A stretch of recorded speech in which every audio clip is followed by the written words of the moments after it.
posibilidad ng tagumpay o kabiguan, ng ligaya o lungkot. Kaya marapat lamang na tanggapin si Jesus bilang tagapagligtas at Panginoon. At matapos yun ay panariwain ang katapatan at paglapit sa Kanya bawat araw o day by day. Ang day by day ay naglalayong umalalay sa pang-araw-araw na pamumuhay. Narito po si Kuya Ed Lapis sa mensaheng pinamagatang Job, Pain and Comfort Revisited.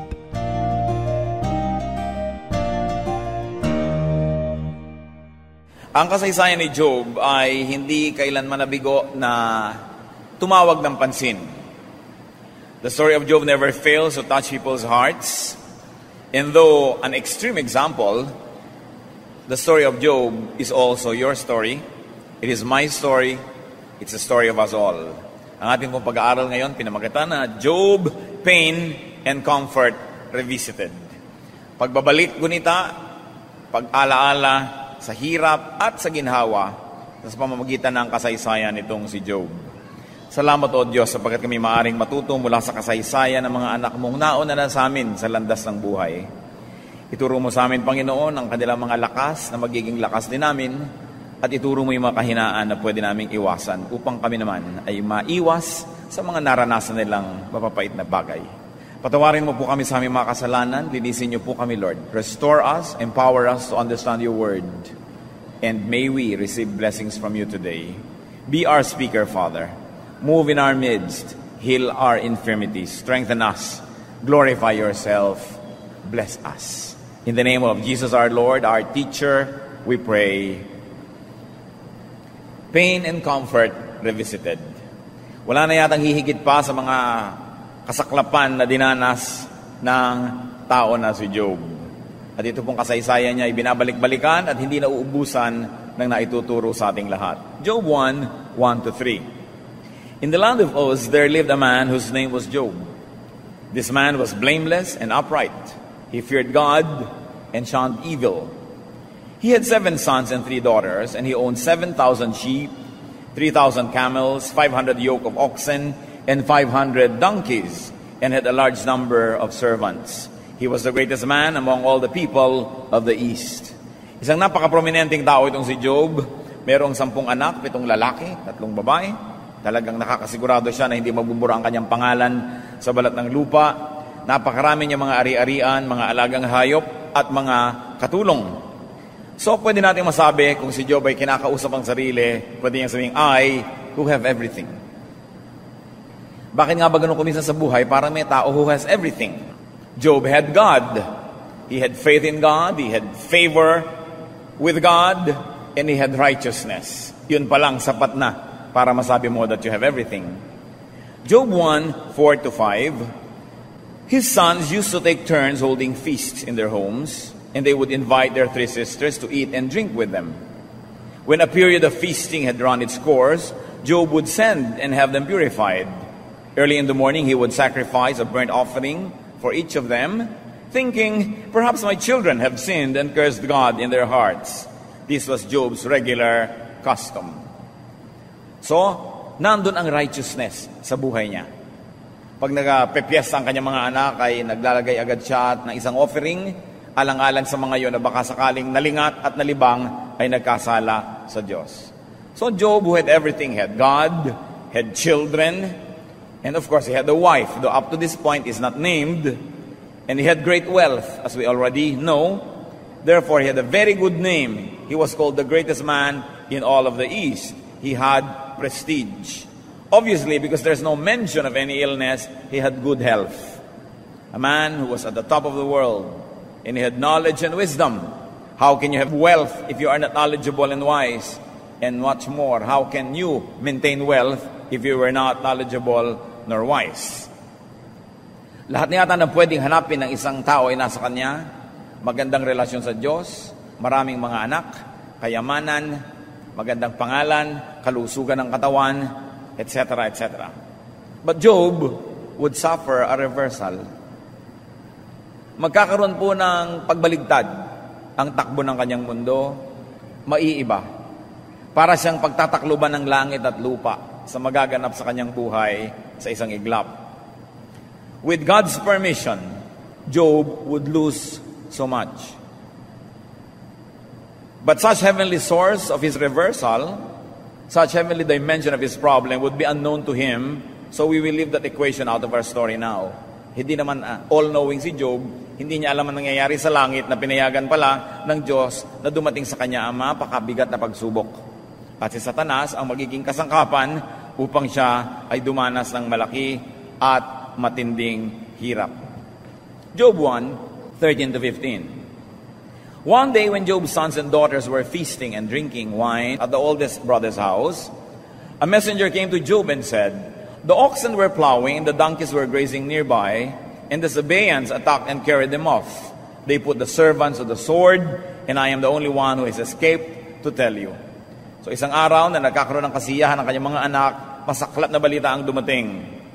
Job lost 500 yoke of oxen, 500 pares ng kanyang mga alagang hayop, 500 mga buriko or donkeys, and many servants who were taking care of the animals were lost.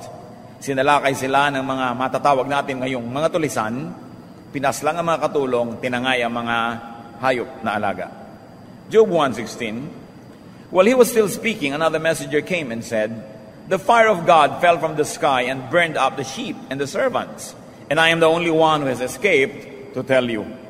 Hindi pa man lang napapagot ang masamang balita at hindi pa natatapos magbalita yung nagdala ng kwentong ito, dumating ang isa pang katulong at isa pang masaklap na balita ang kanyang daladala. Hindi naman tao ngayon ang pinagmulan ng dilubyo, galing sa langit, umulan ng apoy, natupok ang mga tupa na alaga ni Job. At pati ang kanyang mga katulong ay natupok, isa lang ang nakaligtas para may makapagbalita sa kanya.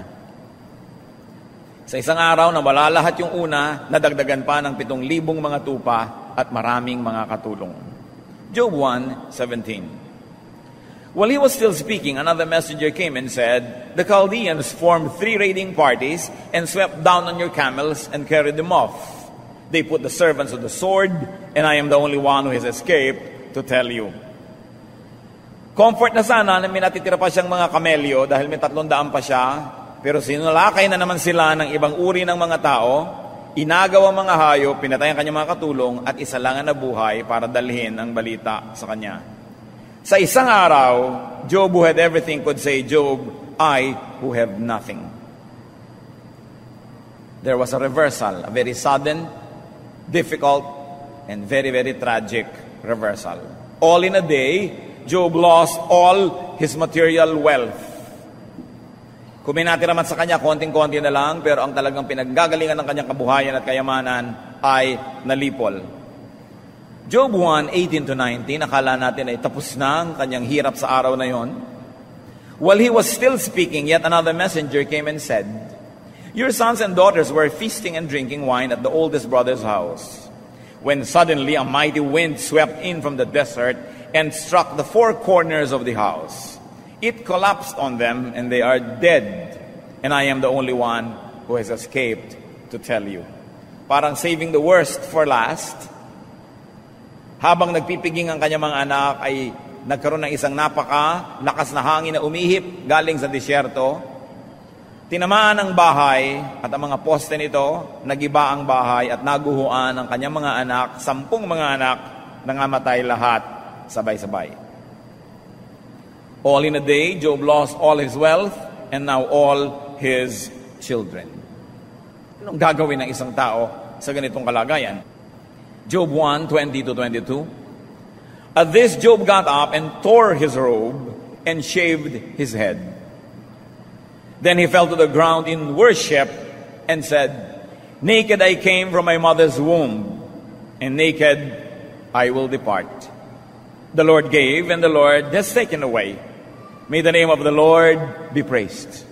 In all this, Job did not sin by charging God with wrongdoing. Katulad ng kaugalian ng kanilang panahon, sa pagluluksa ay kanyang pinilas, pinunit-punit niya ang kanyang suot na damit, at inahit niya ang kanyang buhok at siya'y nagpakalbo bilang tanda ng kanyang pagluluksa. At pagkatapos ay nagpatira pa siya sa lupa at sumamba sa Diyos.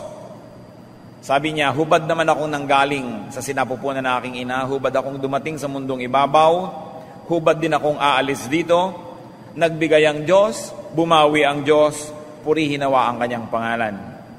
At sinabi sa Biblia, hindi siya nagkasala sa pamamagitan ng pag-iisip ng masama laban sa Diyos. So, Job who had everything became Job who had nothing, but pwede naman pala siya maging Job, I who have something left. May natira naman. Job still had God. Job still had faith and submission to God's will. Job still had worship. He still had righteousness. At yun lang ay sapat na para ang isang tao ay mabuhay at mabuhay na muli. Nawala ang lahat, subalit hindi nawala ang Diyos sa kanyang buhay. Hindi rin nawala ang kanyang pananalig. At siya'y sumamba pa. Hindi sapat na malungkot ka, hindi ka nasasamba. Wala ka sa mood, hindi ka nasasamba. Lalo siyang sumamba. At pinarangalan pa niya ang pangalan ng Diyos. Tinanggap niya na bawian man siya hindi bale, nakahiram naman siya. Wala naman siyang dala sa mundo, so anong isasama ng loob niya na mawala uli siya ng bitbit? Kung sakali mang sa kamatayan ay mahirap siya at walang-wala, ipinanganak naman siyang wala rin namang dala. Yan ang napakagandang katangian ni Job na naging lakas ng kanyang kahinaan, naging liwanag ng kadiliman ng kanyang buhay. Pero hindi pa sapat yon. Job 2:7. Satan afflicted Job with painful sores from the sole of his feet to the top of his head. Nagkaroon siya ng mga bukol, mga galis, nagkaroon siya ng mga kung ano-anong sakit sa balat, na masakit na, mahapdi, ay ubod pa ng kati. At ang mga sugat na ito, pag nagnanaknak, pag kumakatas, ay gustong-gustong dapuan ng langaw, sapagkat ang mga langaw ay nangingitlog sa anumang bahagi ng taong mainit at basa. Kaya mga Arabo ay mga nakabelo dahil nangingitlog ang langaw sa kanilang mata. Isang dapo makakapangitlog. Sa katunayan, maraming mga Arabo na may mga uod na nakatira sa loob ng mata nila sapagkat doon nag-itlog ang mga insekto. Dahil sa kakulangan ng moisture, pati ikaw, iitlogan ka ng mga sari-saring hayop. Ito ang naranasan niya. Pagkasakit-sakit, pagkakatik-kating mga sakit sa balat, mula sa kanyang anit sa tuktok ng ulo hanggang sa talampakan. Job 2:8-10. Then Job took a piece of broken pottery and scraped himself with it as he sat among the ashes. His wife said to him, "Are you still holding on to your integrity? Curse God and die." He replied, "You are talking like a foolish woman. Shall we accept good from God and not trouble?" In all this, Job did not sin in what he said. Ano ang naging tugon ni Job sa kanyang napakakating kalagayan? Umupo siya sa tumpok ng mga abo kung saan nagsisiga ang mga tao at may mga naiiwan ng mga abo. At marahil yun na ibinudbud niya sa kanyang katawan upang huwag siyang dapuan ng kutakot-takot na insekto. At naniniwala din ang mga tao noong unang panahon na may disinfectant quality ang abo. At sa kati ng kanyang balat ay minakita siyang bahagi ng isang basag na palayok. At ito ang pinangkamot niya at pinangkuskus niya sa napakakating mga sugat sa kanyang katawan. Ang opening remarks ng kanyang asawa sa kwentong ito, so far ngayon pa lang natin siya maririnig, bakit hindi mo na lang murahin ang Diyos at mamatay ka na nang matapos na yung mga gulo na ito? Yan ang sabi sa kanya ng kanyang asawa. Are you still holding on to your integrity? Meron ka pa rin bang worship? Meron ka pa rin dignity? Meron ka pa rin class? Ang ganyan na nangyari sa ating buhay? Praise God ka pa ng praise God? Murahin mo na lang ang Diyos. Sumpa mo ang Diyos sa nangyari sa iyo. At pagkatapos, mamatay ka na. At siya ay nangatwiran sa kanyang asawa. Sabi, bakit yung magsasalita ng ganyan? Para kang isang babaeng hangal. Hindi ka ba isang babaeng marangal? Ikaw si Mrs. Job. Tagal-tagal natin ditong prestigious, ang yaman-yaman. Bakit ganyan ka? Para kang palengkera. Sabi niya, you're talking like a foolish woman. Ano bang gusto mo? Yun na lamang mga ibig natin ang tanggapin natin sa Diyos. At kung may ipadala siyang hindi natin gusto, isusumpa mo na agad ang Diyos. At sinabi sa Biblia, hindi nagkasala si Job sa pagbuka ng kanyang bibig, bagamat sobra ang hirap ng kanyang katawan. Balikan natin, dahil sa nangyari, bumalik tayo sa Job, who have nothing. Now, Job lost his health. It was not enough that he lost his wealth, that he lost his children. Now, Job loses his health, his physical comfort, his strength. Palapit ng palapit sa kanya yung sakit, yung hirap. Sasabihin ba, hindi bali, malayo sa bituka. Pero ito, palapit ng palapit. Nasa katawanan niya ngayon yung buong hirap. And obviously, he lost his wife dahil hindi na niya kakampi ang kanyang asawa. Siguro, nung payaman siya ng payaman, darling ng darling sa kanya, honey, love, moi. Pero nung wala na siyang pera, pati ka nalang mamatay. Ang sabi ng babaeng ito, no? So nawalan na rin siya ng asawa, nawalan siya ng kakampi. Kaya pala hindi kinuha ni Satanas ang babaeng ito, hindi kasamang naguhuan, no? Dahil magiging kapartner niya sa pagpapahirap dito kay Job. And obviously, because of this and his skin diseases, he lost his prestige. Wala nang natira doon sa tao. Dangal man ay wala nang natira. Bagamat yung dangal niya sa kanyang kalooban nandun pa rin, pero sa tingin mo sa labas, parang wala nang natira. Dati nakaupo ito sa mga kutsyon, naliligiran ng mga pumapaypay, nilalagyan ng mga lotion, fino-foot spa, fino-foot scrub, hine-exfoliate, no? Hine-head massage. Dahil si Job yan ang yaman. Ngayon, abo ang kanyang inuupan, at pati ang pangkuskus niya sa kanyang balat, mga basag na palayok. So, sabi niya, huwag kang ganyan, para kang sakhangal na tao kung magsalita. So Job, meron pa naman natira. Pwede pa sabihin, I who have something left. Because Job still had reason. He still had wisdom. Hindi nakapasok sa utak niya ang sakit. Hanggang balat lang. Nagkaroon pa siya ng magandang pangatwiran. At meron pang natirang kayamanan sa kanya, mga kapatid. He had a piece of broken pottery. For his comfort and relief. And also the ashes. Yung dati siguro, ang tinitisod-tisod lang niya, hindi pinapansin-pansin, isa ngayong malaking bagay sa kanyang buhay. Abo at basag na palayok. Job 2:11-13. When Job's three friends, Eliphaz, Bildad, and Zophar, heard about all the troubles that had come upon him, they set out from their homes and met together by agreement to go and sympathize with him and comfort him. When they saw him from a distance, they could hardly recognize him. They began to weep aloud, and they tore their robes and sprinkled dust on their heads. Then they sat on the ground with him for 7 days and 7 nights. No one said a word to him because they saw how great his suffering was. So, Job, I have something left. He still had friends, and he had company. Tatlong kaibigan niya na nanirahan sa malayo, si Eliphaz, si Bildad, at si Zophar, ang nag-text sa isa't isa, have you heard of what happened to Job? Magkita tayo sa Starbucks. At sabay-sabay tayong pumunta. Kita-kit sila. Sabi, tayo'y makikiramay. So sabay-sabay silang dumating. At malayo pa lang, hindi nila nakilala si Job. Kahit napalapit na, at nung kanilang makilala ay sila ay umiyak, nanangis sila. Pinilas din ang kanilang mga damit dahil sobrang kalunos-lunos ang inabot nilang eksena. Napaka-indiscreet naman ng mga ito, no? Di ba tayo naman, kahit may dadalawin kang nangayayat, hindi ka naman nagpapalatang, ba't ganyan ang itsura mo? Medyo kino-comfort mo, pat nagmamaang-maangang kang nangayayat siya. Sila talaga, bakit ka nagkaganyan? Sobrang lungkot ang inabot ng magkakaibigan. Wala silang masabi.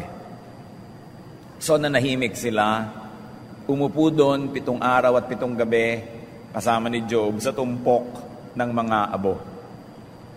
Alam nyo, pag merong pong nangyayaring mahirap sa ating kapwa, kung wala kayong masasabing mabuti, manahimik na lang kayo.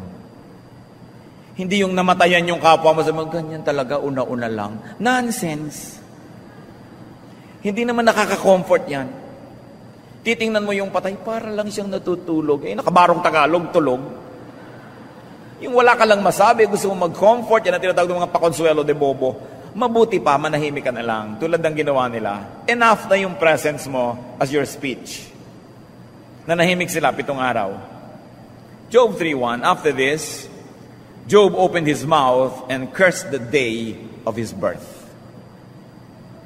Yung nagkaroon ng hirap sa buhay, ang binigyan nila ng pribilehiyong unang magsalita. So he was going to set the trend, he was going to set the tone for their discussion. Binigyan nila yung privilege na yon kay Job. Hindi yung, ano nangyari sa'yo, ba't ka nagkaganyan? Nanahimik lang sila, hinayaan nila magsalita yung pasyente. At sa pagbukas ng bibig ni Job, sinumpa niya ang araw na siya isinilang. Hindi niya sinumpa ang Diyos, ha? Sinumpa niya yung araw na sinilang siya. Mabuti pang di ako isinilang. At ang haba-haba nung poetry tungkol doon, basahin ninyo yung book. Pero ganun lang ibig sabihin. So niya, mabuti pa, hindi na ako ipinanganak. Kung ganito rin palang aabutin ko sa buhay. So Job, who had something left, has what? He still had a voice. Alam nyo, pag nawala na kayo ng kung ano-ano, dapat mabuti na kayo magbilang ng natira. At makikita nyo, may mga natira pa rin. Katulad ng binilang na rin natin ng mga basag na palayok. No? Binilang na rin natin ng 3 kaibigan. Siguro libo-libo yung nawala, pero may 3 natira. At ngayon may tinig pa siya. Meron pa siyang rason. Meron pa siyang isip. And he had a voice to express grief. Alam nyo po, sa isang nalulungkot, sa isang nagluluksa, sa isang nagkakaroon ng trahedya, napakalaking bagay na maipahayag ang lungkot. Hindi yan sinusuppress. Kaya yung mga sinusuppress yan, dahil bigla silang naninigas, nahihimatay, hindi nila na ipapahayag. Mabuti yung naipapahayag. Isa rin yung kayamanan na nakakapagpahayag. And when his friends began to blame him, actually they did that later, Job voiced out, Job 6:14, a despairing man should have the devotion of his friends, even though he forsakes the fear of the Almighty. Kasi nagtatanong siya, bakit nagkaganito? Bakit na lang ako isinilang? Ang hirap-hirap ng buhay, etc., etc. At sabi sa kanya ng kanyang mga kaibigan, siguro may kasalanan ka, aminin mo na. Kasi kung wala kang kasalanan, di ka naman magkakaganyan. Matakot ka sa Diyos. Huwag kang magreklamo. Huwag kang mag-complain. Pero sinabi naman sa atin ng Bible, hindi siya nagkasala eh. Nagre-reklamo siya dahil yun naman talaga nararamdaman niya. Pero hindi naman siya nagalit sa Diyos mismo. Nagalit siya sa sitwasyon niya, ba't ganito ang buhay ko? Kaya ang sabi ng kanyang mga kaibigan, siguro matakot ka sa Diyos. At ang sagot niya sa Job 6:14, ang tao na desperado, ang taong nalulungkot, kailangan suportahan ng mga kaibigan niya. Kahit pa nga, tumalikod siya sa kanyang banal na takot sa Diyos. Ang ibig niya sabihin, sa mali at tama ako, nagkaganito ako, kampihan niyo naman ako. Suportahan niyo ako sa mali at tama. Sabi, gano'n ang kaibigan. Nandiyan ka para makiramay, hindi para mag-moralize. Hindi para magsabing mali ako, kundi makiramay ka na lang. Because that was not a time for moralizing. Hindi panahon yun para sabihin mong mali ka, tama ka, banal ka, kundi makiramay ka lang. He had a voice to seek comfort and unconditional kindness from his friends. Napakaganda ng definition ng friendship na ibinigay dito ni Job. A despairing man should have the devotion of his friends. Isang pakikipagkaibigan na walang patakaran, lalo't lalo ang kaibigan ay dumaranas ng hirap, sinusuportahan, ano paman. Job 7:11, therefore I will not keep silent. I will speak out in the anguish of my spirit. I will complain in the bitterness of my soul. Nakita natin yung example niya na hindi masama na aminin mo na masama ang loob mo. Hindi masama na magsalita ka at magpahayag ng iyong nadarama. Huwag ka lang makipaggiyera sa Diyos o magalit sa Kanya mismo. Napakalaking bagay. Sabi niya, hindi ako tatahimik. Huwag niyo akong pigilin. Sasabihin ko ang aking nadarama. Job still had the voice to complain and to let out his bitter feelings. At kinausap ni Job ang Diyos. Sabi niya sa Job 17:21, what is man that you make so much of him? That you give him so much attention? That you examine him every morning and test him every moment? Will you never look away from me or let me alone even for an instant? If I have sinned, what have I done to you, O watcher of men?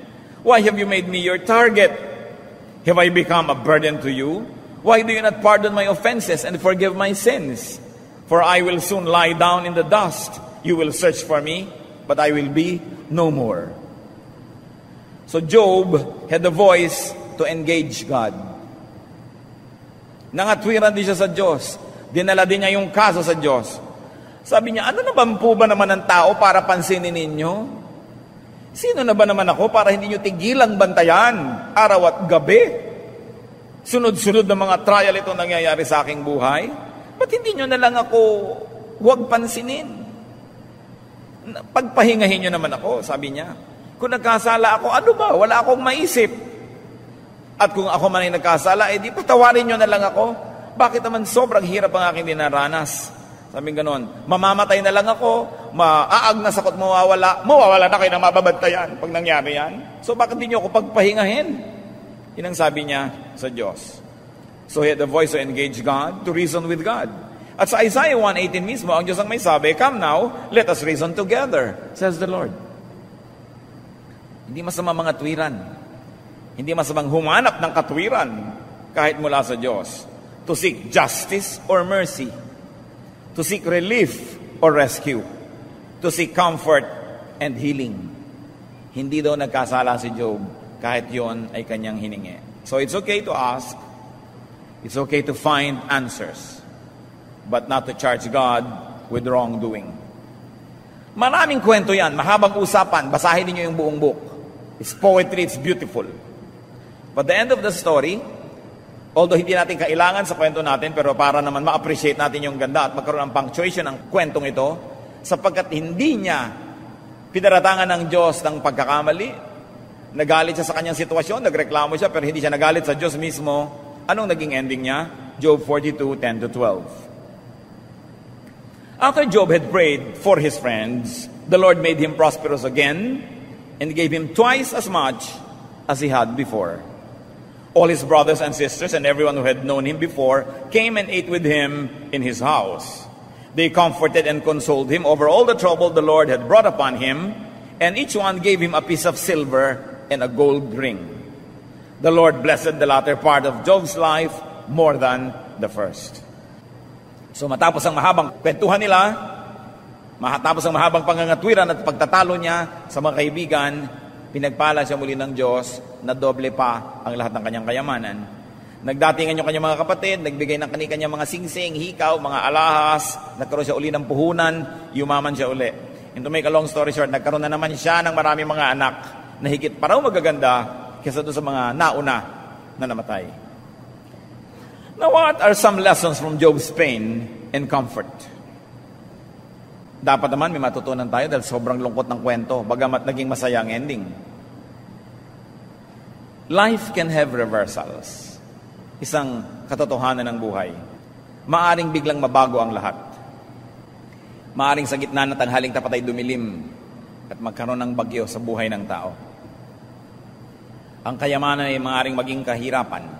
Ang kalusugan ay maaaring maging karamdaman. Ang buhay ay maaaring maging kamatayan.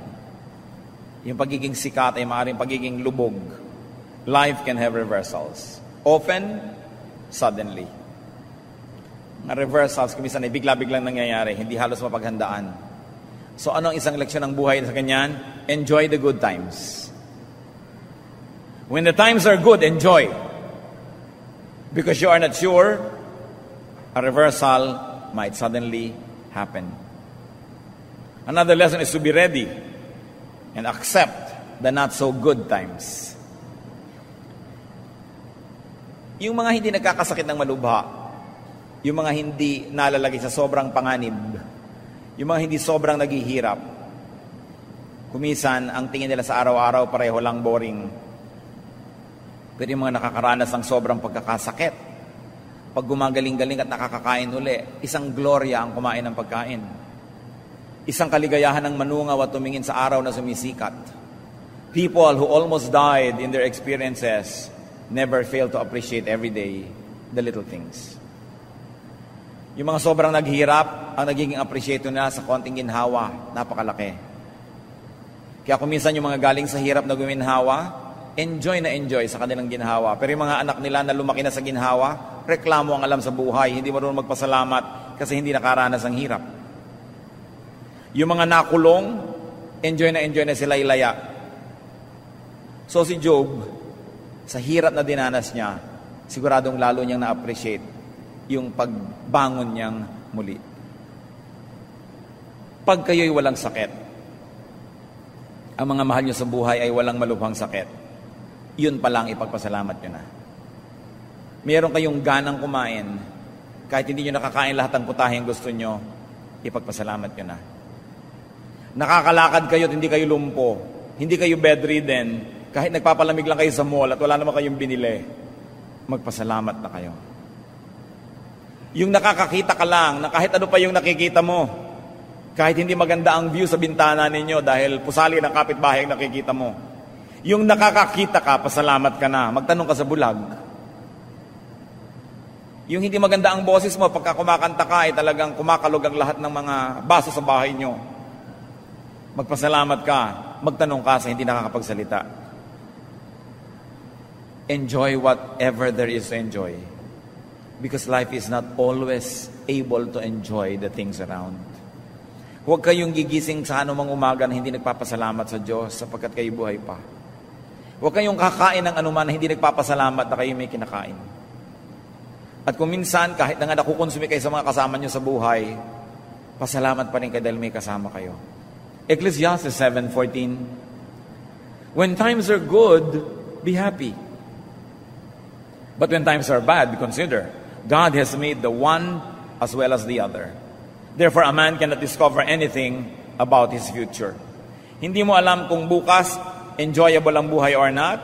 Now you have an opportunity to enjoy it now. Kung dumating bukas ang hindi enjoyable, tanggapin mo rin. Sabi, lahat yan ay galing sa Diyos. Masarap mat hindi, maginhawat hindi, nandyan yan dahil pinayagan niya ng Diyos. So dapat tanggapin ng tanggapin. Ang importante, kung ikay naghihirap, huwag kang magsisi na may mga panahon na dapat sanay, nagsaya ka naman, pero pinili mo pa rin maghirap. Meron kayong party, nagkikilljoy ka, ayaw mong makisali. May kainan, ayaw mong kumain. Ngayon, pagka nagtagutom, sising-sisi ka, bakit ba hindi pa ako nakakain ng pagkain? So dapat, kung meron panahon ng kasiyahan, huwag mo nang papalakihin ang mga problema, sama ng loob at inis. Makisaya ka. Kasi hindi mo alam kung kailan uli yun o kung darating pa ba uli sa iyong buhay. Sabi ni Solomon, when times are good, be happy. When times are not good, accept it also. Lahat yan galing sa Diyos. Tulad ng sabi ni Job sa kanyang asawa, you talk like a foolish woman. Gusto mo piliin mo lamang ang tinatanggap mo mula sa Diyos? Kung ano ipadala niya, tanggapin natin. At mga kapatid, kung na-reverse ang situation ni Job from wealth to poverty, tatandaan nyo, a bad situation can also be reversed. Hindi lang naman yung good ang magiging bad eh. Yung bad din pwede maging good. Kasi lahat pwedeng mapalitan. Sabi nga nila, pag umikot ang gulong ng buhay, maaaring mapalitan ang lahat. So kung ikaw ngayon good, pasalamat ka. Pag dumating yung bad, pasalamat kang nakaranas ka na ng good ang buhay mo. Ngayon, kung bad ang buhay mo ngayon, umasa ka na mapapalitan yan. At ngayon, huwag mong inisin ng Diyos. Huwag kang makipagkagalit sa Kanya, huwag kang magkasala para ma-reverse din ang iyong situation. What is important here is to always hope. Siguro naman wala nang darana sa atin ang higit pa doon kay Job, pero hindi siya nawalan ng pag-asa. Psalm 42 verse 5, why are you downcast, O my soul? Why so disturbed within me? Put your hope in God, for I will yet praise Him, my Savior and my God. So kinakausap ang sarili. So, ikaw, kaluluwa ko, spirito ko, mukha ko, bakit ganyan samba ko lang mukha mo? Bakit ka naninimangot? Bakit ka naglulungkot-lungkot dyan? Sabi ko, umasa ka sa Diyos. Pupurihin ko pa ang Diyos kahit anong nangyayari. Dahil kung may masama nang nangyayari sa inyo, alangan naman sundin nyo yung payo ni Job na murahin niya ang Diyos, sumpain niya ang Diyos. Hindi lalong nagkagulo-gulo yan. Kaya mas magulo na nga ang buhay, mas humanap ka na maipupuri. Pray. Worship. Hindi ni-neglect ni Job ang pag-worship niya kahit dilubyo ang dumadating sa kanyang buhay. Do what can be done. Keep your faith. Reason out with God. Reason with your adversaries. And scrape yourself with your broken pottery. Find comfort in anything that becomes available to you.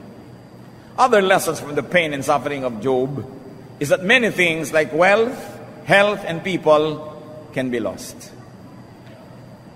But pain and suffering can be met with and can be overcome by continuing faith and hope in God. Kayamanan, kalusugan, kapwa-tao sa ating paligid, lahat yan ay maaaring mawala.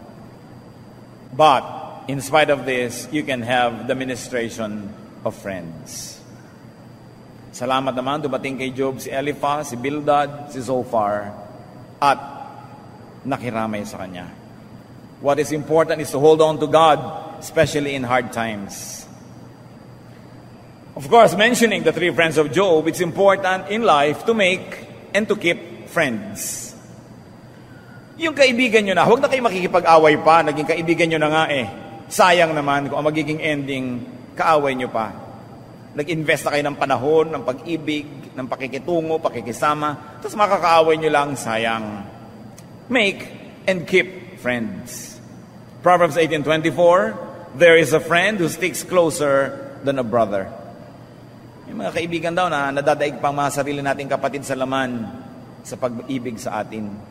So ang tao dapat, you are making friends, cultivating friendships. But of course, the best way to make friends is to be a friend yourself. Proverbs 27:10, better a neighbor nearby than a brother far away. Kung ikaw din nangangailangan ng tulong, mas mabuti pa ang isang kapitbahay na malapit kaysa kapatid mo nga pero ang layo naman.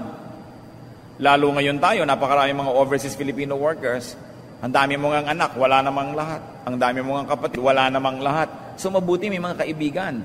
At mabuting nakikipagkaibigan sa kapitbahay. Only foolish people quarrel with their neighbors because your neighbors will torture you. Kailangan nakikipagkaibigan sa kapitbahay kasi ang laki na influensya niyan sa quality of life mo araw-araw. So kung wise ka, makipagkaibigan ka, huwag ka makipag-away. Dahil kahit pa nga, mas mayamang ka dyan o mas malakas, kaya ka pa rin niya inisin. So, makipagkaibigan sa mga kapitbahay. And be a friend. Especially to a Job. May kilala ba kayo mga kapatid na dumaranas ng sobrang hirap? Magpakabildad naman tayo or Eliphaz or Zophar. Makiramay. Tumulong. Proverbs 27:10, do not forsake your friend and the friend of your father. Isa yan na itinuturo ng karunungan ng Biblia. Huwag talikuran ng iyong kaibigan. Ibig sabihin yan in times of need. At pati kaibigan ng iyong magulang ay tulungan mo rin. Pagtanaw ng utang na loob, sapagkat kung yan ay nakipagkaibigan sa ating magulang, nakatulong sa ating magulang, kasama tayo dapat tumatanaw ng utang na loob na yon. Sabi ganoon, yung mga tumulong sa mga magulang natin, susuklian nyo yan. Kung wala na sila, yung mga anak nila, suklian niyo ng kabutihan. Kung alam nyo na yung magulang nila, gumawa ng mabuti sa magulang nyo. This is the godly way. Ang itinatanim naman natin, inaani rin natin. At Matthew 25:40, tungkol sa paggawa ng mabuti, maging sa maliliit na tao, the king will reply, I'll tell you the truth, whatever you did for one of the least of these brothers of mine, you did for me. Inaari daw ng Diyos na anumang ginagawa sa mga maliliit na tao ay parang sa Kanya ginagawa. Kaya kung nagiging mabuti tayo sa mga ganong tao, ay parang Diyos ang ginagawa natin ng mabuti at Siya ang nakalaan na gumanti ng kabutihan din. Kung ating mga kaibigan po ay nagdaranas ng sobrang hirap, sabihin pa na problema nila, sabihin pa na silang may kasalanan, pero sa panahon ng sobrang lungkot o luksa o hirap, just be a friend, not a sage, not a professor, not a lecturer. Just be a friend, not a critic, not a judge. Ang ganda na sana nung ginawa nung tatlong kaibigan na nahimik na lang. Pero after the 7th day, nagsimula na silang sunod-sunod na sisihin at idiin si Job. Basahin niyo yung buong aklat. Ang ganda ng mga pangangatwiran nila. Tama na yung makiramay. Don't preach in times of sorrow. Hindi rin makikinig yung nagdurusa. Hindi lang tayo makakatulong. Be a friend, especially during your friend's hard times. Hindi ka dapat maging judge sa mga panahon na yon. Hindi pinag-uusapan kung ano ang mali at tamang ginawa. Ang pinag-uusapan, paano mo siya pahihingahin kung di siya makahinga? Paano mo siya pakakainin kung di siya makakain? Paano mo siya bubuhayin kung nag-aagaw buhay siya? Yun ang importante ng pinag-uusapan sa panahon ng kagipitan. At kung ating mga mahal sa buhay ay sobrang nagdurusa, speech is silver, silence is gold. Yun naman siyempre may kasalanan, kaya nagdurusa, alam na rin niya yun hindi mo na kailangan pagdiinan pa. May sugat na nga, huwag mo nang sundot-sundutin, alam na niya yun, at lalong magiging masakit. Proverbs 17:17, a friend loves at all times, and a brother is born for adversity. Yan yung theme song na, that's what friends are for, no? Sabi, kaya nga may kaibigan, kaya nga may kapatid para sa kahirapan. Pero dapat ang nagsasabi nun yung tumutulong, hindi yung tinutulungan. Halimbawa, may nagbibigay sa inyo. Ayaw mong tanggapin, nahihiya ka. Dapat yung nagbibigay ang magsasabing, that's what friends are for. Pero hindi ka binibigyan, sasabihin mo, this is what friends are for, bigyan mo ako. Hindi ganun ang paggamit nun. Ang nagsasabi niyan ay yung tumutulong. God knows His business. That's one other lesson we can learn from Job. Trust God, though every single cell in your brain doubts or would like to doubt. Though your brain and reason likes to disagree, trust God. Alam niya ang ginagawa niya, higit sa kaya nating maunawa. Alam niyo po, napakaraming reklamong ibinigay si Job. Nakipagtuos talaga siya sa Diyos. Sinabi niya, wala naman akong ginagawang masama. Bakit nagkakaganitong buhay ko? Kailangan maintindihan ko kung anong punot dulo ng aking mga pagdurusa. At matapos siyang pakinggan ng Diyos sa kanyang napakaraming mga inireklamo, nagsalita ang Diyos. Mahaba rin ang sagot. We will quote some. And let's see kung tayo si Job na nagrereklamo, anong isasagot natin pag sinabihan tayo ng ganito. Job 38, selected verses. Then the Lord answered Job out of the storm. He said, Who is this that darkens my counsel with words without knowledge? Brace yourself like a man. I will question you, and you shall answer me. Sabi niyo, sino ba itong nagdudunong-dunungan na nagtatanong? Maghanda ka, magpakatatag ka, dahil tatanungin kita, at humanda kang sumagot. Where were you when I laid the earth's foundation? Tell me, if you understand. Who shut up the sea behind doors when it burst forth from the womb? When I made the clouds its garment and wrapped it in thick darkness? When I fixed limits to it and set its doors and bars in place? When I said, this far you may come and no farther, here is what your proud waves halt. So, sinariwa ng Diyos ang creation. Sabi, nandun ka ba nung nilikha ko ang mundo? Nung binigyan ko ng kaayusan ang lahat ng gulo, pinaghiwalay ko ang tubig at lupa, binigyan ng hangganan ng mga alon at sinabihan sa kanya, hanggang dyan ka lang. At sinabi ko sa mga ulap na hanggang dyan ka lang, sabi, nandun ka ba? Paki-explain mo nga. Naintindihan mo ba ang ginawa ko? Sabi ng Diyos. Have you ever given orders to the morning or shown the dawn its place, that it might take the earth by the edges and shake the wicked out of it? Ikaw ba nagpapasikat ng araw? Naiintindihan mo ba kung paano nangyayari ang lahat ng mga bagay na yan? Tatanong-tanong ka. Have you journeyed to the springs of the sea or walked in the recesses of the deep? Have the gates of death been shown to you? Have you seen the gates of the shadow of death? Sabi, nalusong mo na ba mga pusod ng dagat? Nakita mo na ba ang kalalim-laliman ng mga malalalim na mga bagay? Nakita mo na ba na unawa mo na ba ang kamatayan? Can you bind the beautiful Pleiades? Can you loose the cords of Orion? Sabi nga, yan. Mapagtutuhog-tuhog mo ba ang mga bituin para gumawa ka ng mga constellations? Can you bring forth the constellations in their seasons and let out the bear with its cubs? Do you know the laws of the heavens? Can you set up God's dominion over the earth? Can you raise your voice to the clouds and cover yourself with a flood of water? Do you send the lightning bolts on their way? Do they report to you, here we are? Who endowed the heart with wisdom or gave understanding to the mind? Sabi, nauutusan mo ba ang hangin? Nauutusan mo ba ang mga kidlat na dito kayo tumama, doon kayo magpunta? Napapatunog mo ba ang mga kulog? Nauutusan mo ba ang baha na tumaas o bumaba? Ano ka para magtanong ng ganyang mga bagay? Do you give the horse his strength or clone his neck with a flowing mane? Do you make him leap like a locust, striking terror with his proud snorting? Does the hawk take flight by your wisdom and spread his wings toward the south?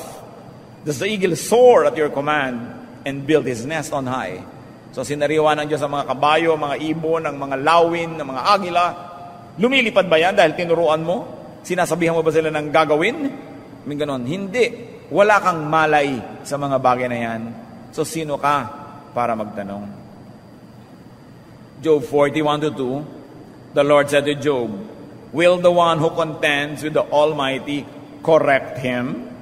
Let him who accuses God answer him. At matapos ang paliwanagan, ang sinabi na lang ni Job, bow. Sabi niya, oo nga, sobrang hirap ang dinanas ko, pero hindi ko alam yung mga pinagsasabihin nyo na yan, so oo nga, hindi na lang ako dapat magreklamo. Nagreklamo lang naman para yung lango. Di sige, bow. Bow si Job. Kaya ang sabi sa Psalm 56 verse 3, when I am afraid, I will trust in you. Yan ang dapat ginagawa ng nagdurusa. Yan ang dapat ginagawa ng nagkakaroon ng takot. Yan ang dapat ginagawa na hindi alam ko anong gagawin, magtiwala sa Diyos. O baka naman gusto mong ulitin pa ng Panginoon sa iyo lahat yan. Alam mo ba ang life cycle ng isang bulate? Hindi mo nga alam yan eh. Alam mo ba kung nasusugatan ka, bakit naampat ang iyong dugo? Bakit tumitigil yan ng pagdugo? Samantalang kanina, dumudugo. Ipaliwanag mo ngayon sa akin, alam mo ba? Ganon. Marami kang hindi alam. Konti lang alam ng tao. So kung kaharap ang Diyos, baw na lang. Huwag magdunong-dunungan sapagkat baka tayo tuusin. Ano pa ang makukonclude natin sa mga dati na naman mga kwentong ito? Hindi na naman bago. In moments of great loss and pain, find, identify, and use your broken pottery and your heap of ashes. Yung dating tinitusod-tisod mo na basag na palayok, pag pala nawalan ka na ng lahat-lahat, magiging kayamanan yon. So pag nawalan ka ng lahat-lahat, luminga ka kapatid, dahil ang Diyos kahit kailan, kahit tayo hinahayaang dumaan sa pagsubok, kahit kuminsan tayo pinapalo, hindi nawawala ang kanyang kabaitan. Lagi siyang nag-iiwan ng isang bagay doon para magamit natin. Tulad nung widow, nung balo na ang kanyang mga anak ay mapapunta sa pagkaalipin dahil naghirap sila, namatay ang asawa niya. Meron siyang konting oil. Yung konting oil ang dumami. Ngayon, si Job naman, merong basag na palayok. Ang mga basag na palayok na yan, maaring tao, mga tao hindi nyo pinapansin nun. Ngayon, ang lungkot-lungkot nyo, eto pala, nandito nga pala tong pinsang ko na to. Makakapagbigay din niya sa inyo ng comfort, kaya di nyo pinapansin nung araw. May mga broken pottery. Kung minsan, nabigo kayo sa inyong asawa, o may anak pa kayo, eto. Dati, yung asawa nyo lang ang star sa buhay nyo, ngayon, ay, may anak nga pala ako. O kaya, eto na naman, may nanay nga pala ako, yung nanay na hindi nyo naaalala nung kahit hinihika, dahil hibang na hibang kayo sa asawa nyo, ngayong iniwan kayo, uwi naman kayo sa nanay nyo, ay, oo nga pala, may broken pottery ako, nanay ko. No? O kaya, mga magkakapatid, na nag-aaway-away, mamaya, kayo rin pala yung magdadamayan later. Sila pala yung mga broken pottery. Pagka inaalis ni Lord yung mga buong pottery sa buhay natin, tulad kay Job, may itinitira siya malang mga broken. Hindi kayo masisiro sa Diyos kahit kailan. Imulat nyo lang inyong mata at may ipangkakaskas kayo na inyong mga galis. May ipangkakamot tayo na ating mga sugat. Merong isang tumpok na abo na dati baliwala sa atin na magiging comfort pala natin yon. Uupo tayo doon para hindi tayo langawin. Mga kapatid, inaasahan ko at hinihiling sa Diyos na wala ngayon na dumaranas ng katulad ni Job. Pero kung meron man, imulat yung mata nyo. May broken pottery para sa inyo. May blessing pa rin. Kahit akala natin noon maliit. Yung dati mga barya-barya yung hindi pinapansin, nakalagay sa mga kahon-kahon, biglang walang-wala kayo, nang inipon nyo, nakabili rin kayo ng isang tanghalian. Mga broken pottery sa buhay. Mga hindi natin pinapansin-pansin na assets, yung pala, pag pinagdugtong-dugtong mo, maitatawid ka rin ng isang araw noon. Or talent. Mga talent na hindi natin pinapansin, pero nung sobra ka naghirap, naalala mong, ay, marunong nga pala akong gumawa ng sagot gulaman, pwede ka naman magtinda. Oo nga pala, marunong akong magganito at magganyan. Yun ngayon ang magiging dahilan para ka makarecover, para magkaroon ng comfort sa buhay. Pero napakahalaga na broken pottery na hindi natin pinapansin kuminsan talaga kadalasan, tao. Tao. Kuminsan ang mga magkakapatid, pag nagkaroon ng kanilang mga anak, nakakalayo-layo na. Tapos pag tumatanda ka, pinapabayaan ka ng mga anak mo. Nasusukat mo kuminsan, hanggang dyan lang pala yung mga anak ko na yan, di mo nang pala ako aalagaan, balikan na naman sa mga kapatid mo, nagiging close na naman kayo. Yun pala yung broken pottery mo sa buhay. Tatandaan nyo, pag may mga buong pottery na nawala, meron dyan mga broken, hanapin ninyo yon. Hindi nagkukulang ang Diyos. Laging may inilalaan para hindi tayo masiro. What else can we learn from this? That small and humble things could mean a lot in moments of poverty. Sa panahon ng kagipitan, nagiging malaki yung dating minamaliit. At kung meron pa tayo isang magandang application dyan, mga kapatid, kung meron kayong kilala na nagiging Job ngayon, be a broken pottery to him or to her. Hindi niya kayo pinapansin-pansin nun, pero alam nyo ngayon, may maitutulong kayo, tulungan nyo. Hindi nyo alam kung kailan ang panahon na darating na kayo naman ang mga kailangan ng mga broken pottery. Pasalamat tayo pag hindi tayo yung Job. Be the broken pottery and comfort this Job. Be the heap of ashes and protect him from the flies. Hindi na uubos ang blessing ng Diyos para sa iyo. At lalo namang maganda kung ikaw, kapatid, ang nagamit niya na maging blessing sa iba. Another lesson we can learn, no matter what, just hang in there. Huwag kayong bibigay, huwag kayong bibitaw. Lilipas din ang bagyo. Be there when the new day dawns. Be there when the new day comes. Paano daw ba ang description ng pagpapala ng Diyos? Lamentations 3:23 to 26. They are new every morning, the blessings of God. Great is your faithfulness. I say to myself, the Lord is my portion, therefore I will wait for Him. The Lord is good to those whose hope is in Him, to the one who seeks Him. It is good to wait quietly for the salvation of the Lord. Kung kayo dumadanas ng sobrang hirap ng loob, hirap ng katawan, hirap ng pananalapi, hirap ng anuman, wait patiently for the salvation of the Lord. Hindi ito salvation na daling ka sa langit. Hindi. Salvation from this problem. Salvation from this sorrow. And it is good to patiently and quietly wait for the Lord. Hindi niya nalilimot ang ating kalagayan. Kung minsan paulit-ulit lang yung lesson, yung lecture, kasi hindi pa natututunan yung lesson. Kahit sa school, inuulit yung lecture pag hindi natutunan at sobrang hindi mo natutunan, ikaw uulit ng kurso. Kaya kung minsan ang mga difficulties natin paulit-ulit kasi hindi pa natin natutunan yung leksyon. But if we learn the lesson, the lecture will stop and then life will move on. Lamentations 3:31 to 33. For men are not cast off by the Lord forever. Though He brings grief, He will show compassion. So great is His unfailing love. For He does not willingly bring affliction or grief to the children of men. Hindi daw kagustuhan ng Diyos. Pinapayagan man niya. Hindi niya kagustuhan na dumanas ng hirap ang mga anak niya.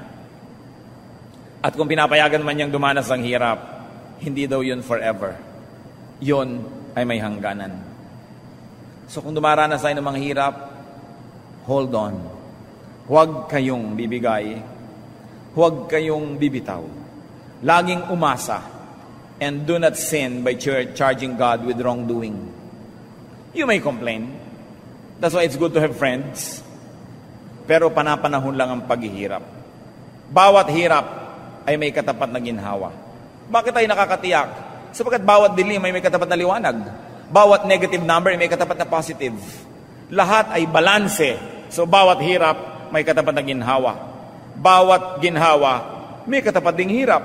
So hindi ka naman basta yumayaman na lang nang wala ka ibinabayad doon. Hindi ka naman basta rumurunong nang wala kang sakripisyo. Sapagkat lahat ay may katapat. So, tumapat ka ng maluwag sa kalooban. Kung ito ngayon ang katapat mo, harapin mo siya, gugulong din ang buhay, maiiba ang katapat mo bukas. Huwag mong ibalaho ang iyong sarili, don't get stuck by committing sins against God. Tumapat ng maluwag sa kalooban, sapagkat naibalanse ang buhay. Ano bang kalagayan natin ngayon? Pwede bang tayo ngayon yung Job? O tayo yung kaibigan? Pwede rin tayo yung asawa, hirap na nga yung tao, lalo pang pahihirapan. Pwedeng nagiging ganun tayo. Sino kaya tayo dyan?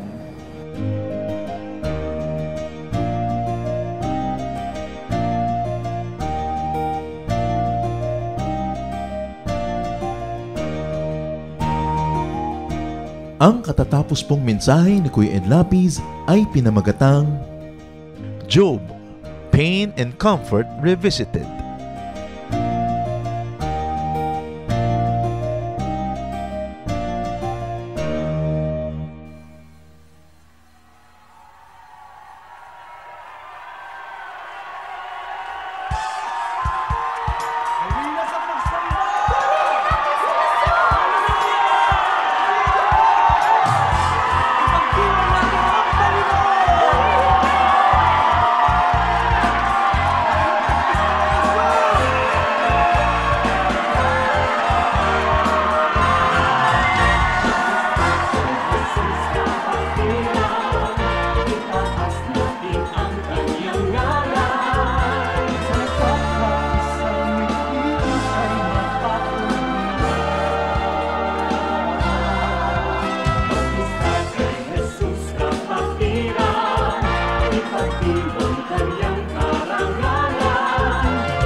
sa pangunahing panauhin. Tayo na pumawit, sumayaw sa pagpugin, at siya'y makakapiling. Pagkitas kay Jesus kapatiran, itaas natin ang kanyang ngalan. Sa nagkakaisang likinig siya'y makapulihan. Pagkitas kay Jesus kapatiran, ipagdiwang kanyang karangalan. At sabay sambitin pangunahan ang ating bayan. Ating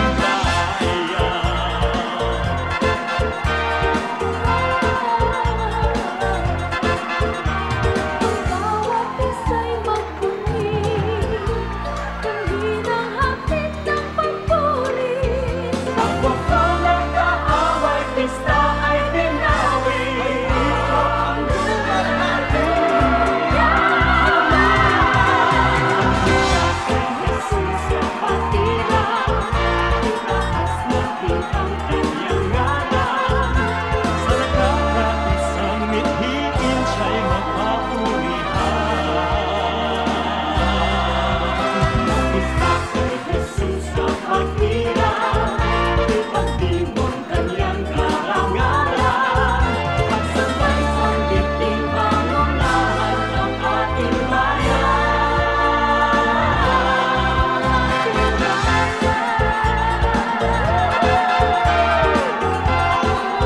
Halina tayong magpista!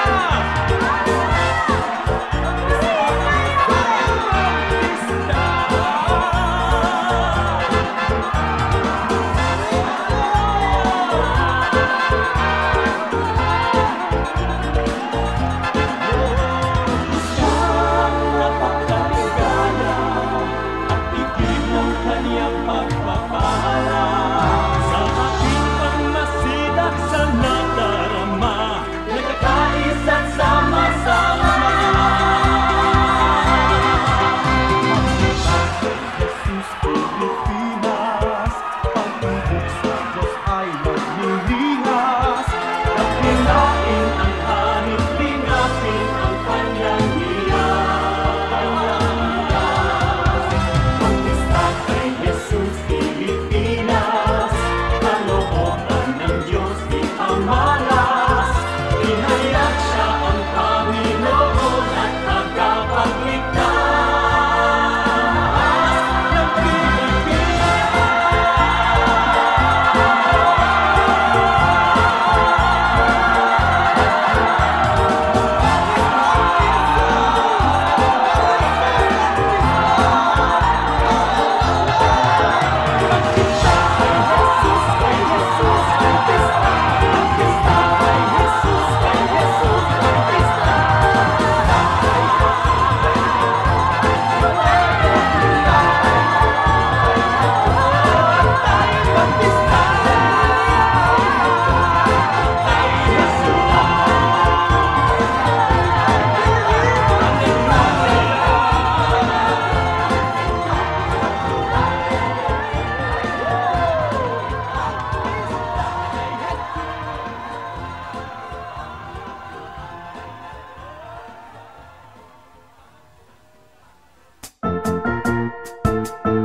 Oras na po para pansamantalang magpaalam ang programang Day by Day. Tayo po'y magsama-sama tuwing ika-6 hanggang ika-7 ng umaga, araw-araw. Magandang umaga po at mabuhay ang Panginoong Hesus!